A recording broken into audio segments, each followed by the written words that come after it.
तथा विश्वकर्मा ने उनके तेज को शांत कर दिया। उन्होंने सूर्य को भ्रमियंत्र सान पर चढ़ाकर उनका तेज छांटा, किंतु वे उस अक्षुण्ण तेज का केवल अष्टमांश ही क्षीण कर सके। हे मुनि सत्तम, सूर्य के जिस जाज्वल्यमान वैष्णव तेज को विश्वकर्मा ने छांटा था वो पृथ्वी पर गिरा। उस पृथ्वी पर गिरे हुए सूर्य तेज से ही विश्वकर्मा ने विष्णु भगवान का चक्र, शंकर का त्रिशूल, कुबेर का विमान, कार्तिकेय की शक्ति बनाई तथा अन्य देवताओं के भी जो जो शस्त्र थे उन्हें उससे पुष्ट किया। जिस छाया संज्ञा के पुत्र दूसरे मनु का ऊपर वर्णन कर चुके हैं, वो अपने अग्रज मनु का सवर्ण होने से सावीर्ण कहलाया। हे महाभाग, सुनो, अब मैं उनके इस सार्वणिक नाम 8वें मनवंतर का जो आगे होने वाला है वर्णन करता हूं। हे मैत्रेय, ये सावर्णी ही उस समय मनु होंगे तथा सुतप, अमिताभ और मुख्य गण देवता होंगे। उन देवताओं का प्रत्येक गण 20-20 का समूह कहा जाता है। हे मुनि सत्तम, अब मैं आगे होने वाले सप्तर्षि भी बतलाता हूं। उस समय दीप्तिमान, गालव, राम, कृप, द्रोणपुत्र अश्वत्थामा, मेरे पुत्र व्यास और 7वें श्रीष्य श्रृंग, ये सप्तर्षि होंगे तथा पाताल लोकवासी विरोचन के पुत्र बलि श्री विष्णु भगवान की कृपा से तत्कालीन इंद्र और सावर्णी मनु के पुत्र विरजा, उर्विवान एवं निर्मोक आदि तत्कालीन राजा होंगे। हे मुने, 9वें मनु दक्ष सावर्णी होंगे।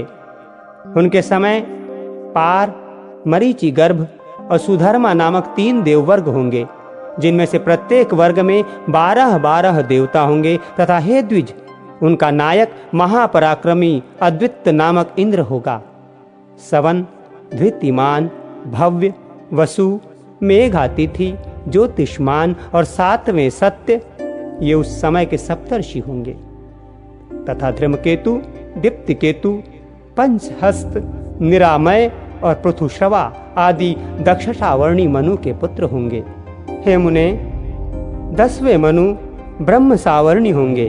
उनके समय सुधामा और विशुद्ध नामक 100 देवताओं के 2 गण होंगे। महाबलवान शांति उनका इंद्र होगा तथा उस समय जो सप्तर्षि गण होंगे उनके नाम सुनो। उनके नाम हविष्मान, सुकृत, सत्य, तपोमूर्ति, नाभाग, अप्रतिमौजा और सत्यकेतु हैं। उस समय ब्रह्म सावर्णी मनु के सुक्षेत्र, उत्तमौजा और भूरिषेण आदि 10 पुत्र पृथ्वी की रक्षा करेंगे। 11वां मनु धर्म सावर्णी होगा। उस समय होने वाले देवताओं के विहंगम, कामगम और निर्वाण रति नामक मुख्य गण होंगे। इनमें से प्रत्येक में 30-30 देवता रहेंगे और वृष नामक इंद्र होगा।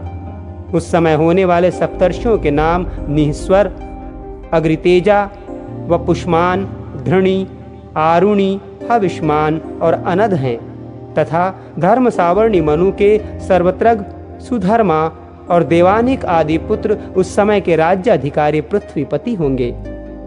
रुद्रपुत्र सावर्णी 12वां मनु होगा। उसके समय ऋतुधामा नामक इंद्र होगा तथा तत्कालीन देवताओं के नाम ये हैं, सुनो। हे द्विज, उस समय 10-10 देवताओं के हरित, रोहित, सुमना, सुकर्मा और सुराप नामक 5 गण होंगे। तपस्वी सुतपा, तपोमूर्ति, तपोरति, तपोधृति, तपोद्विति तथा तपोधन, ये 7 सप्तर्षि होंगे। अब मनुपुत्रों के नाम सुनो।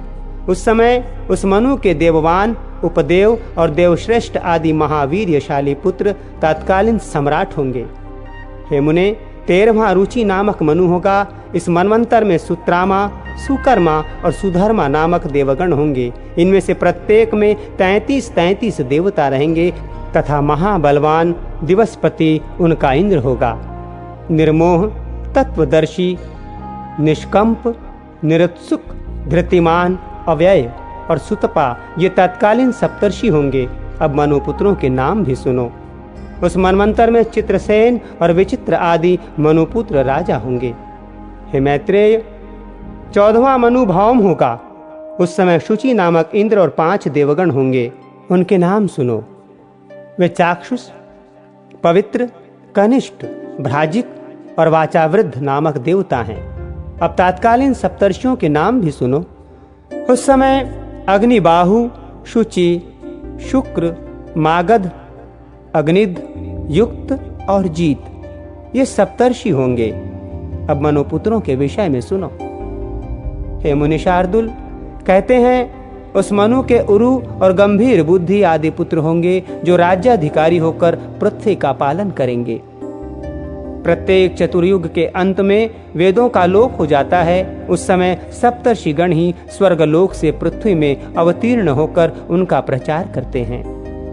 प्रत्येक सत्ययुग के आदि में मनुष्यों की धर्म मर्यादा स्थापित करने के लिए स्मृति शास्त्र के रचयिता मनु का प्रादुर्भाव होता है और उस मनवंतर के अंत पर्यंत तत्कालीन देवगण यज्ञ भागों को भोगते हैं तथा मनु के पुत्र और उनके वंशधर मनवंतर के अंत तक पृथ्वी का पालन करते रहते हैं। इस प्रकार मनु सप्तर्षि, देवता, इंद्र तथा मनुपुत्र राजागण ये प्रत्येक मनवंतर के अधिकारी होते हैं।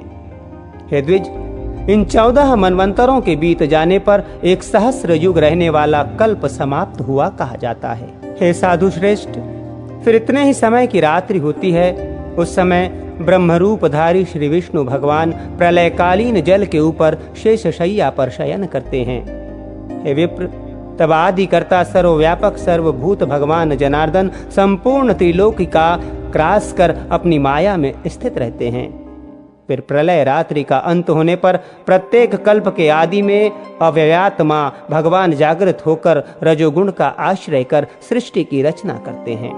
ये द्विजश्रेष्ठ मनु, मनुपुत्र, राजागण, इंद्र, देवता तथा सप्तर्षि ये सब जगत का पालन करने वाले भगवान के सात्विक अंश हैं। हे मैत्रेय, स्थिति कारक भगवान विष्णु चारों युगों में जिस प्रकार व्यवस्था करते हैं सो सुनो। समस्त प्राणियों के कल्याण में तत्पर वे सर्वभूतात्मा सतयुग में कपिल आदि रूप धारण कर परम ज्ञान का उपदेश करते हैं। त्रेता युग में वे सर्वसमर्थ प्रभु चक्रवर्ती भूपाल होकर दुष्टों का दमन करके त्रिलोकी की रक्षा करते हैं। तदनंतर द्वापर युग में वे वेदव्यास रूप धारण कर एक वेद के 4 विभाग करते हैं और सैकड़ों शाखाओं में बांटकर उसका बहुत विस्तार कर देते हैं। इस प्रकार द्वापर में वेदों का विस्तार कर कलयुग के अंत में भगवान कल्कि रूप धारण कर दुराचारी लोगों को सन्मार्ग में प्रवृत्त करते हैं। इसी प्रकार अनंतात्मा प्रभु निरंतर इस संपूर्ण जगत के उत्पत्ति, पालन और नाश करते रहते हैं। इस संसार में ऐसी कोई वस्तु नहीं है जो उनसे भिन्न हो। हे विप्र, इहलोक और परलोक में भूत, भविष्य और वर्तमान जितने भी पदार्थ हैं वे सब महात्मा भगवान विष्णु से ही उत्पन्न हुए हैं। ये सब मैं तुमसे कह चुका हूँ। मैंने तुमसे संपूर्ण मनवंतरों और मनवंतराधिकारियों का वर्णन कर दिया है। कहो अब और क्या सुनाऊं?